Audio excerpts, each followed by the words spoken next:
धृतराष्ट्र के एक वैश्य वर्ण की पत्नी थी। उसी के गर्भ से युयुत्सु का जन्म हुआ था। युयुत्सु का स्वभाव गांधारी के सभी पुत्रों से बिल्कुल अलग था। वह आपसी कलह और विद्वेष का विरोधी था और सदा धर्म और न्याय की बातें करता था। लेकिन चूंकि सत्ता गांधारी के पुत्रों के हाथ में थी, इसलिए कोई भी इसकी नहीं सुनता था। कौरवों ने जिस प्रकार का छलपूर्ण व्यवहार अपने भाई पांडवों के साथ किया था, उसकी कटु भर्त्सना युयुत्सु ने की। दुर्योधन आदि इसका इसी कारण अपमान भी करते थे। कुछ दिनों तक यह देखकर कि कौरव किसी प्रकार भी धर्म के पथ पर नहीं आएंगे, उसने इनका साथ सदा के लिए छोड़ दिया। युद्ध से पहले युधिष्ठिर ने घोषणा की थी कि जो हमारे पक्ष की ओर से लड़ना चाहे वह हमारे यहाँ आए, हम उनका स्वागत करेंगे। इसी घोषणा को सुनकर युयुत्सु कौरवों के विरुद्ध युद्ध करने के लिए पांडव पक्ष में जा मिला। उसे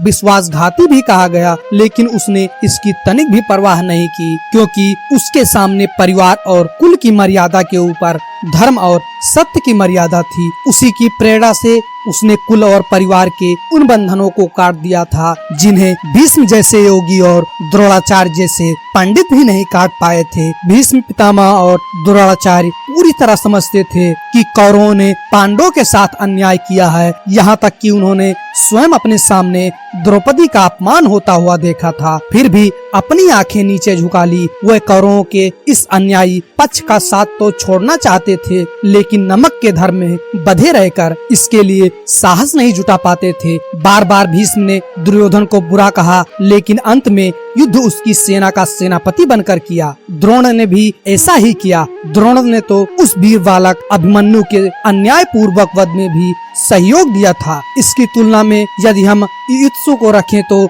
वह न्याय और धर्म के पथ पर हमें अधिक दृढ़ दिखता है। उसने इन झूठी मर्यादाओं की चिंता न करके न्याय की भावना से अपने जीवन का तादात्म्य स्थापित कर लिया था। कुछ नासमझ व्यक्ति उसको विश्वासघाती या कुलघाती कहते हैं, लेकिन जीवन के सत्य की विराट आधारभूमि पर चिंतन करने से पता लगता है कि वह बड़ा ही सच्चा सूरवीर था। पांडव के यहाँ उसका अपार स्वागत होता था। उसने भी पांडव की ओर से सच्चाई के साथ युद्ध किया था। उनका इतना विश्वास जीत लिया था कि जब परीक्षित को राज देकर पांडव हिमालय की ओर चले तो युयुत्सु को परीक्षित का संरक्षक नियुक्त कर गए। इन सब को देखकर हमें युयुत्सु के रूप में एक ऐसा पात्र मिलता है जिसमें सत्य और धर्म के प्रति अपूर्व दृढ़ता और साहस था, और जिसने कभी झूठे बंधनों में बांधकर अपनी आत्मा को नहीं बेचा था। अगर ये कहानी आपको अच्छी लगती है, प्लीज लाइक करें, शेयर करें और इस चैनल को सब्सक्राइब करके अपने भाई का सपोर्ट करें। Thank you. जय माता दी, जय श्री कृष्णा, जय श्री राम, जय हिंद दोस्तों।